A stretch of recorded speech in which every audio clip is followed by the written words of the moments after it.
For more than 400 days, the Israeli military has attacked Gaza indiscriminately. Since dawn, at least 12 Palestinians, most of them women and children, have been killed across the Strip. Earlier, a missile hit a tent housing displaced people in al-Mawasi, that's in southwestern Gaza. An entire family of 4 was killed, including 2 children. The Israeli army had designated that area a safe zone earlier in the war, but it has attacked the same zone repeatedly. Al Jazeera's Hani Mahmoud is in Deir el-Balah, central Gaza. So there have been multiple attacks across the Strip. Tell us what the morning has been like for Palestinians in Gaza, Hani.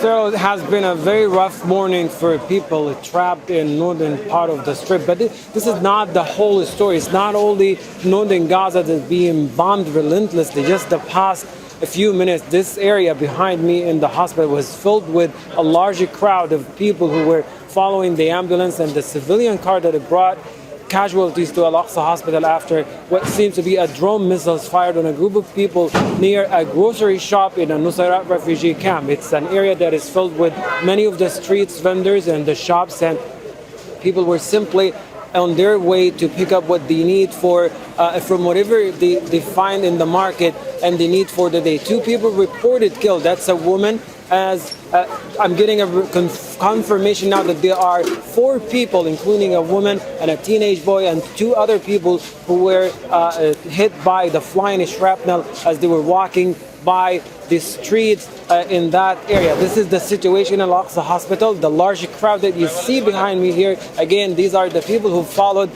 the ambulance and the civilian car carrying their relatives and family members who happened to be in that area when the bombing took place and caused the injuries. What we saw from people from the ambulance as people were coming out, the injuries clearly they are in areas that are very lethal, very deadly. Either in the shrapnel hit them in the back of their heads, or in the abdominal area, or in the lower part, and that's normally causing paralysis. People are unable to walk for a long time, or sometimes they become disabled permanently because of the fracture bonds that they experience. Elsewhere in the Gaza Strip, earlier this morning, a tent in Khan Yunis where 5 people reported killed, as well as in Gaza City, 5 people, including 3 children and 2 women who were from one family, were sheltering inside a residential home. This is the latest across the Gaza Strip. It keeps evolving. It keeps getting much more difficult, particularly for people who are not only being displaced, but also traumatized by the non-stop deadly attacks everywhere. That's Al Jazeera's Hani Mahmoud reporting from the central part of the Gaza Strip. Thank you very much, Hani. Let's bring in Amande Bazerolle. She is Deputy Head of the Emergency Response at MSF, that's Doctors Without Borders. And Amande, you're joining us from Paris. Thank you for your time. Your teams are still managing to operate in North Gaza, as I understand it, which has been under siege by the Israeli military. Can you tell us what they're seeing, what's happening to them, what the situation is there? So yes, we still have 1 clinic operating in Gaza City, so in the northern part, so only run by our local colleagues, because it's very difficult to access for international people, for international staff. So they're seeing there's a huge increase of the number of people displaced newly displaced in Gaza City at the moment. We are reporting about 140,000 people and more coming every day. So we are seeing about 300 people per day, with injuries, but also chronic disease that are not being taken care of. And the one that we are seeing in the one that are able to flee, but there's still a lot of people who are stuck, including some of our staff in Jabalia, Bet Laya or Bet Hanun. So, and we're having reports of what's happening there from our staff as well, which is very terrible, without having access to food or water, and just no security to be able to flee the area. Is any medicine or medical supplies, is any of that getting through to North Gaza?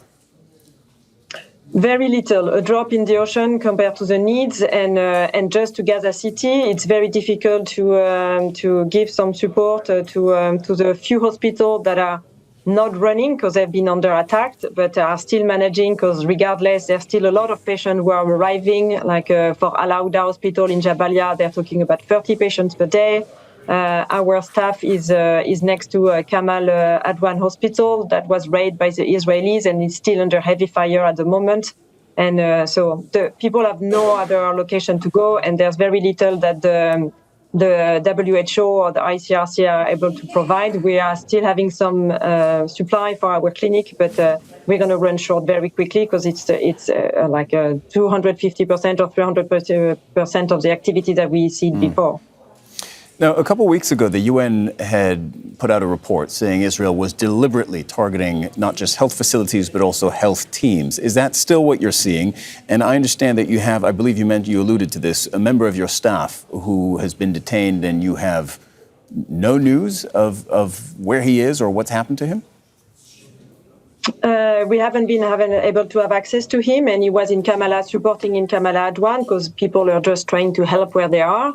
Like we've seen recently, even in the green zone, like in the so-called safe zone, like 5 days ago, I think we've been targeting or very close by to a shelling, which ended up damaging the health facility. We are working also in Al-Aqsa Hospital that have been targeted 8 times since March.